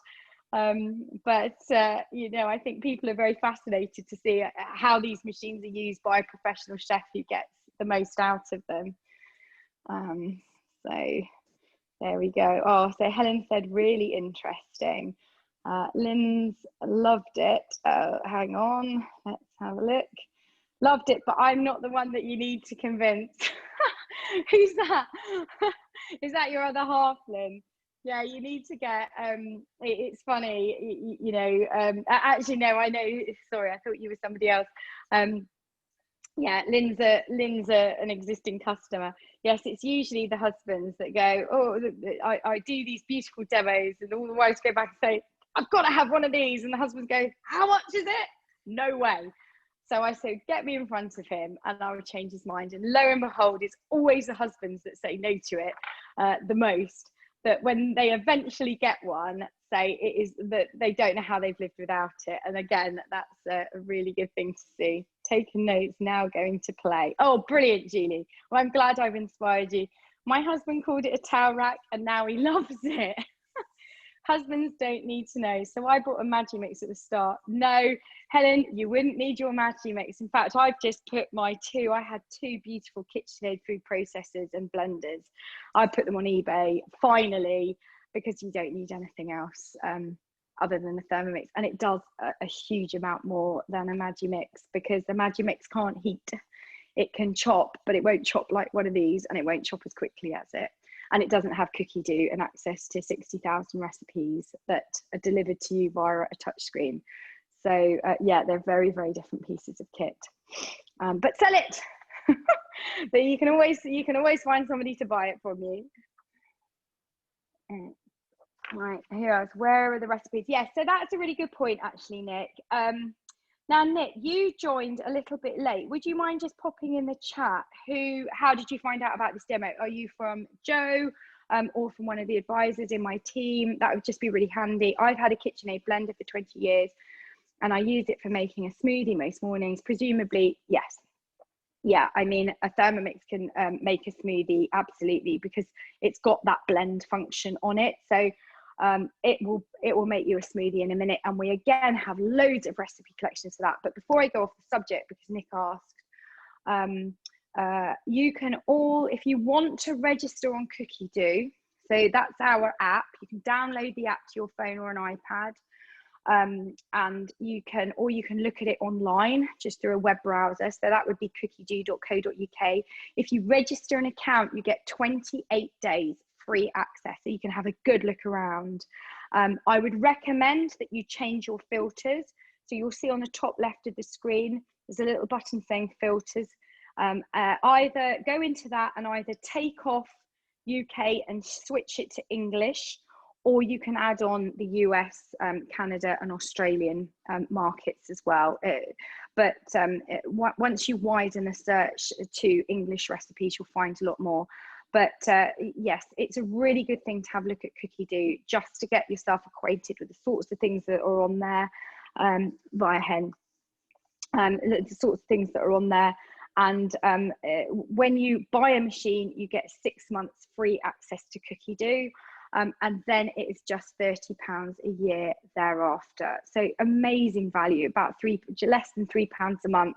That's less than a subscription to the Good Food magazine. And we are constantly bringing out new recipes and new collections of recipes and books to continually inspire our customers and offer them something different. So yes, please do register yourselves on Cookie Do, and also connect with me through my Thermomix Whisk customer group. So for example, Nick, Henrietta can add you, or you can just search for it on Facebook and add yourself if you want to have a look at how my customers are using their machines.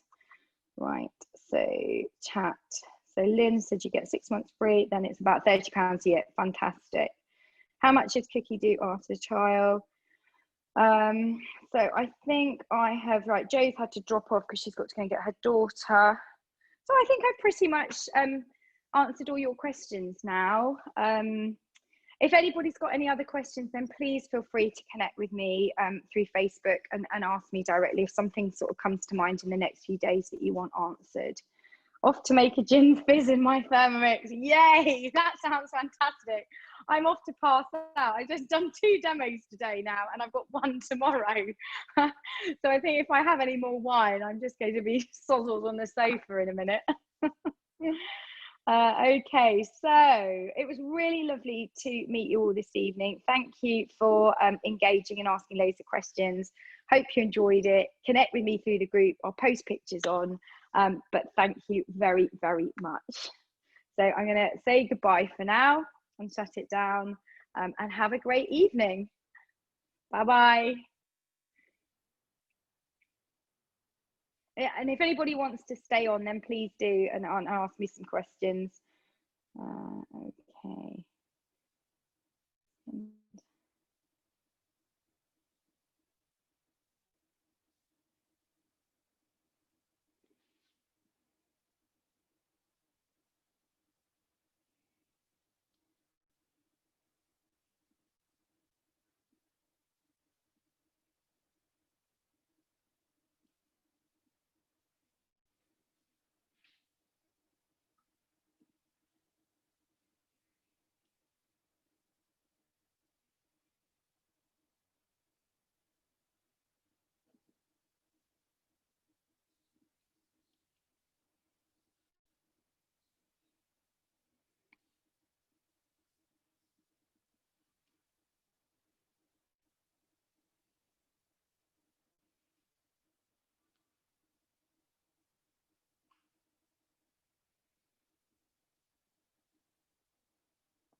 Oh, I can end recording. Recording. Stop.